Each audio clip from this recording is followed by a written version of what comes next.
2013 article by Jerome Corsi revealed Beijing's plan to convert more than $1 trillion of US debt into equities, US businesses, US infrastructure, and US land. Every single year, the United States pays China over $4 billion in interest alone on Chinese-owned US bonds. The United States has never defaulted on its debts, and it's accountable to its obligations it makes with foreign investors. While it is no secret that the United States is in debt to China, most Americans are unaware that China owes the United States over $750 billion. However, the United States is doing absolutely nothing to collect that.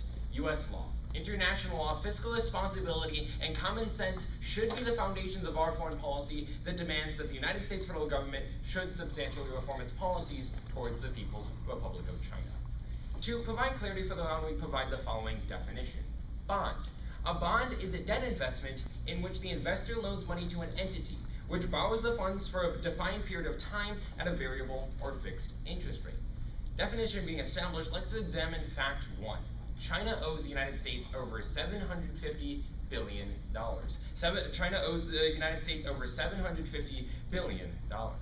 Jerry Gordon, Vice President of the World Encounter Institute, and John Abayanko, Executive Committee member of the Prague Security Study Institute, reports in 2012 saying, quote, currently, China owes over $750 billion in debt to American bondholders, holding full faith and credit sovereign bonds sold to them by the Republic of China, unquote.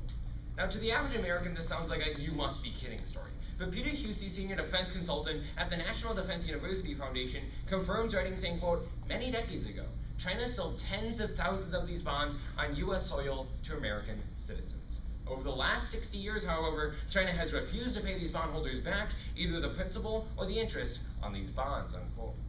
In 1912, when the government of China issued bonds for American citizens and the American government to modernize their country. However, China fell into a civil war, and in 1949, the communists gained control of the government. While the new government received the benefits of the revenues and assets that secured the bonds, it has consistently refused to pay American bondholders back.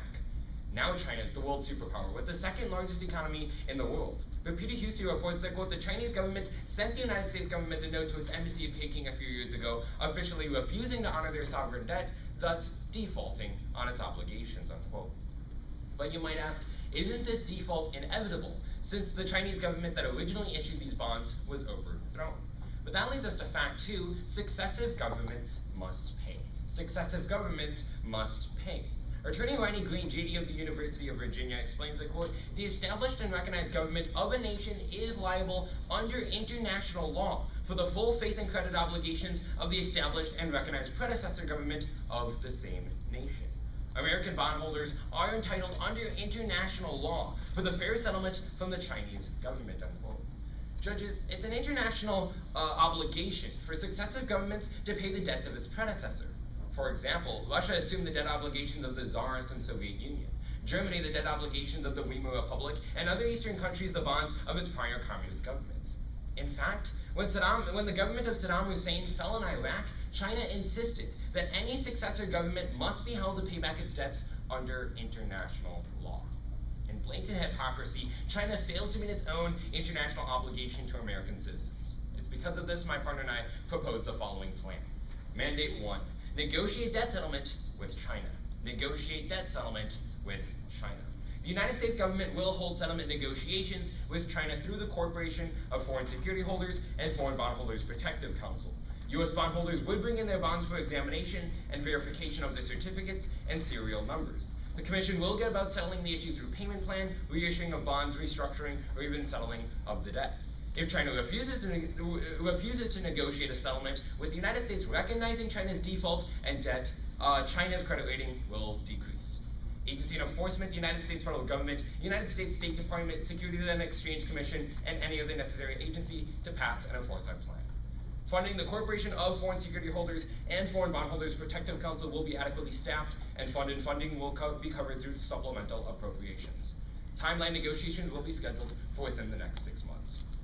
Richard Parker writes in May 2012, saying, quote, the Corporation of Foreign Security Holders is still in the books and represents the only way for U.S. investors to be paid back. The bondholders would bring in their bonds. Then the corporation could get about settling the issue through payments, reissuing of bonds, restructuring, or even settling of the debt. And that leads us to our first justification. Justification 1, the United States government has a legal obligation to its citizens. Legal obligation. Richard Parker goes on to write, saying, quote, the United States government has a legal obligation to its citizens. The 1933 Securities Act established both the Foreign Bondholders Protective Council and Corporation of Foreign Security Holders to get foreign governments to address the debts owed to private U.S. investors. The Council, in 47 instances, has been successful with settling debts from the foreign governments, including communist ones, to United States citizens, unquote. In 47 instances. The American Council that the affirmative team is using to negotiate with China has been successful in settling debts between foreign governments and the United States citizens. While the exact settlement that will be determined with our plan will result of what the United States and China negotiates, there are several options including settlements through a payment plan or bond swaps. The United States has not held China accountable to a $750 billion debt, and our plan reverses current policy, and by demanding that China comes to the table and negotiates. In fact, in 1987, when Prime Minister Margaret Thatcher stood up to the Chinese government and told them that they must be responsible for Chinese defaulted bonds, China agreed to pay the British. As of today, the United States fails to do the same. To tell the PRC, you owe American people repayment of ROC bonds. You owe the government for loans that have been made. You have to pay your bills and debts just as you expect us to do the same. Even if the negotiated settlement doesn't make China pay all $750 billion, it would have huge benefits for Americans. And that's justification 2, Americans benefit. Americans benefit. John Bianco writes in 2012, saying, quote, it would have a huge economic impact. It would be a true economic stimulus of money, not money coming from taxpayers or from the federal government under bailouts. It would not only benefit the individual bondholders themselves, but their communities. In addition to the tax revenue going to the states and the federal government, which would be significant, 25% of everything collected in this settlement would be allocated to benefiting humanitarian programs all across the country in every single state. From hospice programs to volunteer fire department equipment, there would be a huge benefit to Americans all across the board, unquote. Our plan for the United States government to take action in regards of this $750 billion owed to us by China has overwhelming advocacy. In addition to the qualified analysts quoted in this speech, 40 U.S. representatives and congressmen have petitioned the president to act. And over 20,000 American bondholders that hold Chinese defaulted bonds have cried out for justice to be done. The reason to pass our plan is straightforward. The United States honors our debt to China. We pay them $4 billion a year in interest alone. Why should we passively dismiss the debt that they owe to us? So stand with my partner and I, along with 20,000 other American citizens, and hold China accountable. Thank you.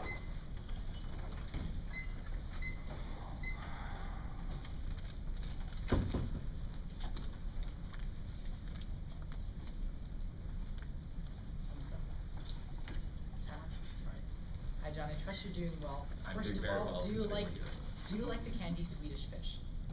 It's not that good for me, so I don't eat it that much. But Okay. sure, it is pretty. I'm sorry. Pretty good. I'm sorry though, that question was a red herring. But let's move on.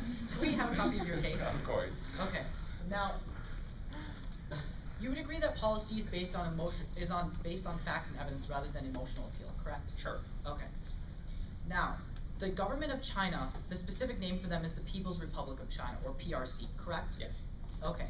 Did you ever read one piece of evidence specifically saying the PRC will agree to a debt resettlement? Well, the part of our plan is we're going to negotiate with them, see if they do, and secondly, if they disagree, then there is a But that's not my question. My question is simply a factual one. Did you read evidence specifically saying the PRC would agree to a debt We did settlement? provide evidence of historical precedents that they would. But my question is specifically with the United States. No, to answer your question, we did not read a card of evidence that said, quote, China will negotiate with America, unquote. Okay.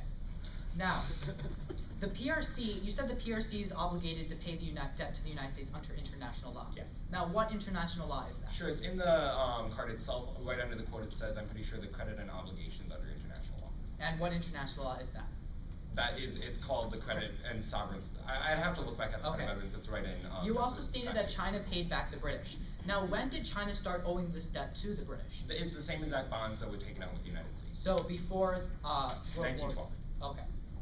Now, let's talk about your second mandate. Your second mandate was bond offsetting, right? We did not have a second mandate. So So what happens if China does not agree to a debt resettlement? It's because on the normal process, because they refuse to pay their debt and defaulted, their credit rating will drop.